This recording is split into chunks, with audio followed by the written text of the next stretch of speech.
Coach, obviously, every time you come down here to DBU, it's a program that not just has a lot of pride in their baseball, but is obviously really good.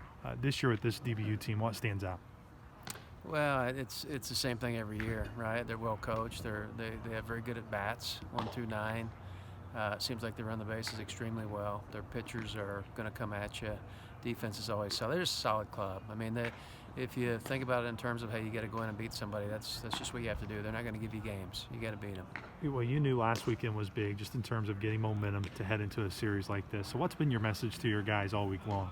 We haven't really changed much, Luke. I think that's the thing we talk about early in the year. You start worrying about who you play and you get up and down. And we haven't changed a lot. We haven't talked any differently than any other opponent that we play.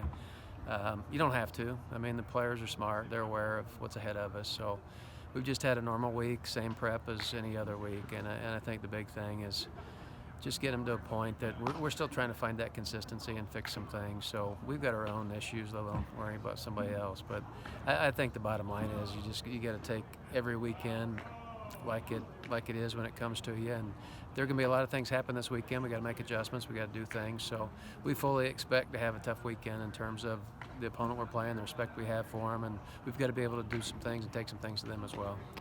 You always preach to your guys, be ready when your time is coming. One weekend it may be your weekend, and one weekend it may not be. Obviously, last weekend was Aaron's weekend. Yeah. What's his approach been like, really specifically in the league that you've really liked, and it's obviously shown in the numbers? Well, I think when you watch a guy week to week and you watch his prep work and you watch how he's on the baseball and really the difference at this level is mentality, right? When you see a guy that is probably at a point that he's not happy sitting in there on that pine and he wants an opportunity, and that usually means you're ready. And I think his prep work was really good the last 2 weeks. I mean, he was hitting everything off our machines, everything off our pitchers that were thrown on a Tuesday or a Monday, between starts. And he just had a really good 2 weeks and earned his opportunity.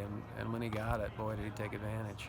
You mentioned obviously there's a lot of areas where you want to see your group improve. Just really kind of as the basic points in this weekend, where is the biggest area that you want to challenge your team at this weekend? Well, I think for us, and we saw a little bit last weekend, it's just being on time consistently with the fastball, being on time and getting good swings. And I think that's been the one thing to continually become a better lineup 1 through 9 that stresses the opposing pitcher, and not just once in a while, but every day, right? And so there were a lot of good things in the Valpo series, but I think as you move forward, we got to find a way to put those at bats together and just stress people every day.